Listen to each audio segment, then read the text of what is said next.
ipakilala muna po natin ang makakasama po natin na sasagot sa kanilang mga tanong. I'm very, very proud of her and I'm so happy that she's with us this afternoon. Siya po ay walang iba kundi si Dr. Glina Ong Cabrera.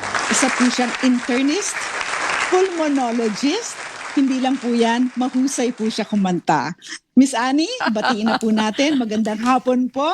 Dr. Glina Ong Cabrera, of course, regards po sa inyong husband na GM po namin. Salamat po sa pagbibigay ninyo ng oras sa amin. Thank you, Dr. Glina. Good afternoon po sa inyong lahat and salamat po sa pag-anyaya nyo at sa pagkakataon po na makapagtulong din po sa ating mga kababayan kahit sa ganitong paraan lamang. Attorney Dot, allow me to say this. Okay, I think this is not the first time na sasabihin ko. I'm so grateful for the care and expertise you provided during my recovery. Dr. Glina, doktor ko po yan, Attorney Dot. I have my asthma. Nagkaroon ako ng pneumonia. The time, si doktora po ang gumamot sa akin. Salamat sa Diyos, una sa Panginoon. Of course, nagpapasalamat ako talaga naman. Si doktora ang nangalaga sa akin. I'm very proud of her. Talagang isang mahusay na doktor. Doktora, thank you! Maraming salamat po. Thank you po. Okay. Yes, Miss Annie. Okay, so umpisa na natin. No? Marami po tayong tutulungan ngayon. Dr. Glina, unahin na po natin kausapin si Mr. Julius. Ito pong si Mr. Julius ay 51 years old, no? 5'1", mula po sa Bungo, Laguna. Magandang hapon po, Mang Julius. Ano po ang gusto po ninyong ilapit kay Dr. Glina? This is Attorney Dot with Ma'am Annie Rentoy. Apo, magandang hapon po. Gusto ko lang po idulog yung pong karamdaman po ng aking magulang. Aking po inay na inuubo po. Ano po kaya po ang maganda po kung gamot po para sa kanya. Okay, bago natin ipagkaloob itong himpapawid, itong pagbibigay ng payo dito kay Dr. Glina Ong Cabrera, tanungin ko muna po kayo, ano po yung nilalapit nanay niyo po ba? Ilan taon na po yung nanay niyo po? 73 years old po. 73. Ayan, sige. Siguro, Attorney Dot, bigyan natin ang pagkakataon na may alam ko para bago natin maibigay kay Doktora, meron siyang mga kahit papano, dagdag na kaalaman bago doon sa mga tanong niya. Go ahead, Attorney. Yes, Miss Annie. Siguro si Dr. Glina na ang magtatanong ng mga gusto niyang itanong para mabigay niya yung kanyang medical advice. Go ahead po, Dr. Glina. So, thank you po for the opportunity. Pero tanong ko lang muna, sir, kasi si Mami ay 73 years old po at inuubo, parang sa pagkaintindi ko ay medyo mahaba na po na panahon. Ano po? Opo. Opo. Wala po siyang naging X-ray man lang po, halimbawa lang kasi pag normally po matagal na po yung ubo, more than 2 weeks kasi nagre-recommenda na po kami ng mga lab test, for example, tulad ng X-ray. Kasi sa pamamagitan po ng X-ray, at least magkakaroon po tayo ng ideya kasi ang pag-ubo kasi, sir, napakarami pong possible causes na tinatawag, no? Pwedeng may infection, pwedeng allergy lamang, pwedeng tuberculosis, pwedeng pneumonia. So, sa pamamagitan po ng X-ray, at least magkaka-idea po tayo. Meron po bang nagawang ganoon? Wala pa po. Okay. So, emphasize ko lang po na sa tingin ko po, importante po na magawa po natin yon kasi tulad ng nabanggit ko po, kasi po napakarami po kasing cause ng pag-ubo. Hindi po sapat na magbigay lang po kami ng tinatawag na diba nakakabili po tayo ng over-the-counter, yung nagpapalabas lang ng plema. Kasi sa pag-ubo po, kailangan po matukoy po natin yung cause na tinatawag. Kasi halimbawa po, ang cause po ng kanyang pag-ubo ay halimbawa lang naman po, tuberculosis. So makikita po yan sa X-ray. So ibig sabihin po, kailangan natin magbigay ng gamot for tuberculosis, for example, para po siya po ay gumaling, ika nga, at mawawala po yung ubo. At maliban po sa pag-ubo, meron po ba siyang mga kaakibat, ika nga po, ng mga sintomas tulad po ng pangangayayat, walang gana kumain, lagnat po, or masakit ang likod? May mga ganun po ba siya? Bali ko po, umina na lang po siya, nangayayat po siya. Totally po nangayayat po, tsaka po, hindi na po ganong kalakas, dati po yung lakas na po kumain. Parang nabawasan na po. Pero nakakakain naman po siya ng ayos. Okay. May nakalagay dito, Pero- ano po, doktora, may binabanggit siya dito. Pagka anong oras ito umuubo? Yung atake ng ubo niya, mga anong oras po, Mr. Julius? Parang madaling araw po siya eh. Okay, doktora, bakit nga po? Pagka madaling araw, ibig sabihin natutulog ganyan. Ibig sabihin natutulog ka, madidisturb yung ubo mo, madidisturb yung tulog mo kasi inuubo ka. Bakit, doktora? Anong klase yan? Habang wala pa yung x-ray. Ang common po na usually nag-uubo sa madaling araw, kadalasan po is consider natin asthma. Kasi there's a normal po na pagsikip ng daanan ng hangin. May sa mga taong walang asthma, sumisikip din po pero hindi masyado kasi kumbaga maluwag siya enough para hindi ka mahirapan huminga. Pero kung asthmatic ka, medyo mas exaggerated po yung pagsikip. So normally po, pagka ganyang madaling araw, kung ikaw po ay may hika, umaatake po yun. Pero babalik po ako sa pagtukoy ng reason kasi pwede po talaga ang asthma kasi may tinatawag po na common causes ng pag-ubo. So for example, lalo na sa Pilipinas, we have to make sure po na walang tuberculosis. Asthma po, of course, is always a consideration. Sa 1 year na kasi po so doon ako maglalaro, pwedeng allergy, asthma, or tuberculosis. But for those who are heavy smokers or exposed to chemicals, halimbawa po, nagtatrabaho sa isang factory na exposed sa mga chemical na medyo delikado po, we have to rule out po, syempre po, yung mga halimbawa po ng mga malignancy kung tawagin or lung cancer. Okay. Okay, doktora, ito yung naintindihan ko sa iyo na I think dapat maintindihan ni Julius. Julius, hindi pwede na basta na lang magsasabi si doktora na ito ang kailangan niyang inumin, ito ang dapat niyang gawin unless makita po niya yung x-ray. Kailangan po magpa-x-ray po ang inyong nanay. So, asap na po yan. Miss Annie, before we wrap up si Julius, ano ang gusto mong sabihin? Okay, yung tungkol doon sa x-ray, i-assist namin siya, Attorney Dot. Mr. Julius, mag-coordinate kayo doon sa Action Center assistant natin para at least, yung usapin ng x-ray ay magawan po ng tulong. Si Rome Trabalho po, kausapin ninyo at para magawa po yung x-ray and then that's the time po na i-refer kayo namin kay doktora kasi isa ito sa mga requirement na makita po yung x-ray na yan. Tama po ba yan, Doktora Glina? Opo, agree po ako. Ayan, Attorney Dot, balik ko sa inyo. Go. Okay. Thank you Yes, po. yes, Miss Annie. So paalala lang po sa lahat po ng mga nanonood sa atin, lalo na kapag matagal na po ang ubo, kailangan po magkonsulta na po talaga kayo. And of course, Julius, sinabi na po ni Doktora, please have an x-ray and tutulungan kayo ni Rome Trabalho. Now, we have to proceed, no? Maraming salamat, Julius. And I hope po gumaling po kaagad ang inyong nanay. Now, ang tatawagin na po natin ngayon, Dr. Glina, ay ang susunod na magkukonsulta po sa inyo. Siya po ay si Mrs. Lot. Mula po siya sa Laguna rin. Magandang hapon po, Mrs. Lot. This is Attorney Whitman, Annie Rentoy, at saka si Dr. Glina kasama po namin. Opo, magandang hapon po. Okay, Mrs. Definitely Lot, po. go ahead po. Opo, kayo po ang magtanong na kay Dr. Glina ng gusto po ninyong itanong. Go ahead. Opo, magandang hapon po. Meron po kasi akong kaibigan na 2 years ago, ang sabi po ay may severe asthma. Ang last check-up niya na rin po, 2 years ago pa. Ngayon po, ang ibinigay lang po sa kanya is salmeterol. Tapos kapag sinusumpong daw po ay gumamit daw po ng nebulizer gamit ang salbutamol po. Tapos nainom din po siya ng Montelukas. Ngayon po, sa 2 years po na yon, tuloy-tuloy po, on and off po. Ngayon po, nagtatanong po yung kaibigan ko, gusto niya pong malaman kung yung gamot pa rin daw po ba yon ay itutuloy niya pa po ba kasi hindi pa rin po ulit siya nakakabalik para makapagpatingin ulit. Lalo po kasi sa panahon ngayon, pabalik-balik po yung asthma niya. Okay. Good Salamat po sa question. inyong katanungan. Mhm. So, normally po, ang asthma po, ang tawag ko po dyan, usually, dalawang bagay. Number 1 po, weather lang.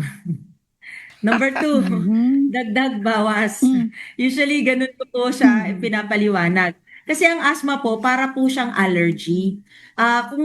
Kumbaga sa ating mga babae po, pagka halimbawa nag-lipstick po tayo, no, may allergy tayo sa lipstick, namamaga po yung ating mga labi. Kung sa mata naman po, ang ating eyeliner, may allergy po tayo, mamamaga rin yung mata natin. So, saan po nagaganap ang pamamaga? Doon po sa daluyan ng hangin. So kung halimbawa po, bad weather, ibig sabihin po yung pagbabago ng klima, masyadong mainit, masyadong malamig, o kaya merong tinatawag na mga chemicals, usok, alikabok, yun po ay lalapat po, makakarating sa ating daluyan or daanan ng hangin at mamamaga po siya. So tayo po ay mahihirapan huminga. So during bad weather, kailangan po magdagdag ng gamot. Pero may pagkakataon din po, halimbawa good naman po yung weather, halimbawa maganda, nasa probinsya tayo, presko po ang hangin. So chances are po, wala po tayong sintomas. And therefore, pwede po magbawas ng gamot. So doon po tayo pupunta sa inyong katanungan. Pero ang mahirap po mag-determine kung magbabawas na, syempre po kailangan may guidance again po kayo ng doktor. Hindi po pwedeng, uy, tapos na, wala na akong asthma. Kaya po siguro siya po ay controlled kasi gumagamit po siya ng gamot niya. At sinunod niya ng mabuti yung instruction ng kanyang doktor. Kaya po nakaka-achieve po siya ng tinatawag na asthma control. So kung gusto po niyang halimbawa magkaroon ng pagbabago, maganda po na magpa-check up po para makita ng doktor kung ang kanyang asthma ay controlled. Pero kung wala po siyang atake for many months, then pwede pong mag-consider ng magbaba muna, hindi stop. Kasi ang asthma po, parang allergy po, again, balik po ako sa konsepto ng allergy. Di ba po pag may allergy po tayo sa isang pagkain, halimbawa, may allergy po tayo sa bagoong, lifetime po tayong may allergy sa bagoong. Pero hindi po tayo nagkakaroon ng sintomas or rashes kasi hindi po tayo kumakain ng bagoong. Pero meron pa rin po tayong allergy. Ganon din po ang asthma. Ang problema po, wala po tayong control sa mga nalalanghap natin. Wala po tayong control sa klima, wala po tayong control sa polusyon. So paano po na hindi natin makokontrol ang kapaligiran, ang ikokontrol po natin ay ating reaksyon or response po sa tinatawag na exposures. Ngayon po, ang mag-a-assess po o magsasabi na ang asthma natin po ay controlled at pwedeng magbawas ng gamot ay ang ating mga doktor po. So maganda po kailangan magpapakonsulta pa rin po siya. Nako, Attorney Dot, Okay, ganda very ng well sagot. answered. Oo, kasi Miss Annie, eto napansin ko, pero siguro dahil na rin wala silang connection sa mga doktor, marami po tayong mga Pilipino na talagang nagse-self-medicate. So ang sinasabi po ni Dr. Glina ay kailangan talaga magpa-check up para malaman po ninyo kung yung gamot po ba ninyo ay tama pa rin o kailangan bawasan o kailangan lakasan. So ang asthma ay nandyan until talagang gumaling. And Miss Annie, I know that you also have asthma Yes. sometimes, no? Do you do you have questions also? At alam mo, Attorney Dot, nabanggit na lahat yung explanation ni Dr. Agnumina. Naku, talaga naman, tumpak na tumpak. Kaya pumapalakpak ako. Tamang-tama. Kay Mrs. Lot, kailangan talaga magpa-check up na siya. Natawa ako kay doktora, yung weather lang, totoo naman po yan. Tumpak na tumpak yung habang dinidescribe niya. Nako, totoo po yun. Tama yung binabanggit ni doktora. Kaya magpa-check up ulit siya. Para kung kailangan na magbawas, doktor ang magsasabi doon. Ma'am Lot, ha? Huwag yung kaliligtaan yun. Huwag kayo ang gagawa nun. Hindi tama po yun. Doktora, baka mayroon pa kayong gustong idagdag sa sasabihin nyo kay Lot at bago natin siya pakawalan, Attorney Dot? Ma'am Lot, dagdag ko lang din po yung pagkain. Kasi ang familiar po tayo sa mga bagay na nakakaasma ay kadalasan po yung klima, lamig, usok, mga ganyan po. Pero dahil nabanggit ko nga po, ang asthma ay para ring allergy. So may mga pagkain po na nakaka-allergy, yun po ay iiwasan din natin. Napakahaba po ng listahan nun. Pero sa aking personal po na obserbasyon, ang madalas po na uubuhin, pangangati ng lalamunan, na parang masakit pag umubo, yung mahilig po kumain ng mani. Kasi nakaka-allergy po siya for most people. So dapat po hypoallergenic diet, mahaba again. Pero po yung common ko po na obserban, mani, tsokolate. Kasi po yung tsokolate minsan malapot siya. And then again, nakaka-allergy po siya for most asthmatics. Ibig sabihin, uubuhin, makati ang lalamunan. At saka po yung citrus. Pag sinabi pong citrus, eto po yung kalamansi, lemon, sangkis, pongkan, kiat-kiat, dalandan, suha. Kasi po, sayo po mga Pilipino, pag may ubo, mas dinadamihan po natin ang pag-inom ng mga ganitong inumin. Pero po kasi it contains po mga citric acid and fibers that triggers po the nerve for coughing. So in effect po, ang ubo po natin dry, na masakit, na maganit kung tawagin. So nasusobrahan din po paminsan kasi parang na-overdose po tayo. And then sama na po natin yung mangoes and pineapple kasi mahibla po sila. So may mga pagkain po na kailangan iwasan. At pala last, yung maanghang. Kasi po yung maanghang, sometimes it goes up to your throat, nagtitrigger po ng acidity eh. Kasi usually po magkakapartner po yan eh. Acid reflux, asthma, and allergic rhinitis. Kaya po minsan yung iba po magko-complain na may runny nose muna ako, sipon-sipon muna, tapos biglang inubo. Kasi sabi ko po parang pagpasok mo sa bahay, di ba, dadaan ka sa pinto. Ang pintuan po yung ilong, yung mouth, bago makarating sa lungs. Kaya usually po may makating lalamunan, makating ilong, makating mata, usually din nag-uumpisa and then mag-aasma na po. So avoid the Okay. pressures po. Ayan, naku, napaka husay naman talaga sumagot. Lot, okay, si Attorney Dot, ito ha. Lot, pero ka pa bang gustong tanungin? O okay na, naintindihan mo na lahat, Miss Lot? Opo, okay na po. Malinaw po, naintindihan ko na po. Okay. Very good. Good job. Napakahusay naman kasi talaga sumagot ni Dr. Glina. Okay, Dr. Glina, ito naman po ang gusto kong itanong. Okay, sandali lang ha. Ma'am Ani, ikaw nga. Ayan, Yeah. okay. Doc Glina. Okay, Ito, okay. ayan na. Opo. Okay. Ito pong first quarter na taon, no? Marami po ang nagkakaroon ng ubot sipon. Well, family lang po namin, 8 ang nagkaroon ng ubo at sipon, except me. Kasi nandyan si Dr. Glina, inaalagaan ako niyan. Ano po ba? Oo. Ano po ba ang dahilan nito? Dahil lang po ba sa season ay malamig, ngayon umiinit, o meron po bang iba pang factors na sa isang pamilya o sa isang opisina, ang daming merong ubo at sipon? Go ahead po, Doktora. So, balik po ako, Attorney Dot, Mama Ani, yung weather lang.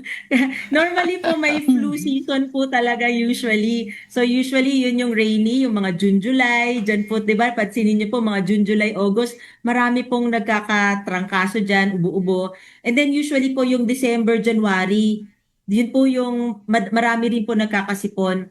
So if you remember po nung panahon ng COVID, di ba po yung Omicron, January po yun eh. So pagdating ng January, halos lahat ng tao may sakit if you remember. So may mga flu season po talaga. And that is why po, may certain age group po, actually mga 50 and above, and even with mga high risk po na magkasakit, nire-recommend na rin po yung mga flu vaccine.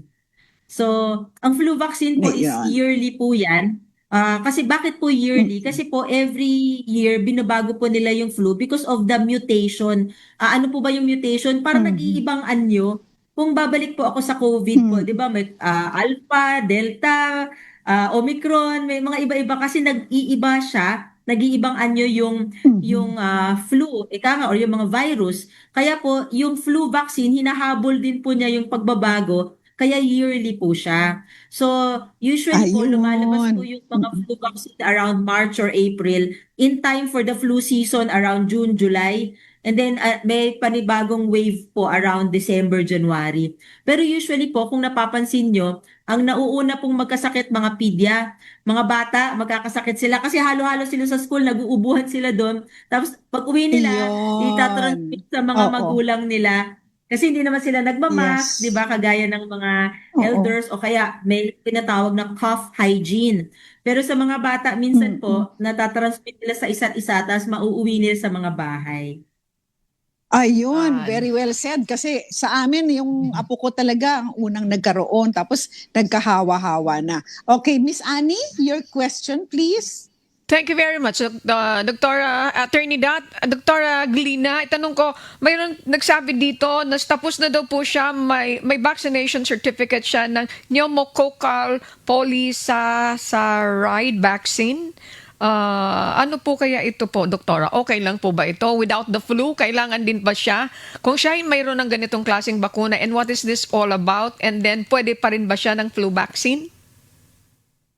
Opo. Kasi normally po, as yung mga pulmonologists, magre-recommend kadalasan po yan dalawang vaccine, flu and pneumonia.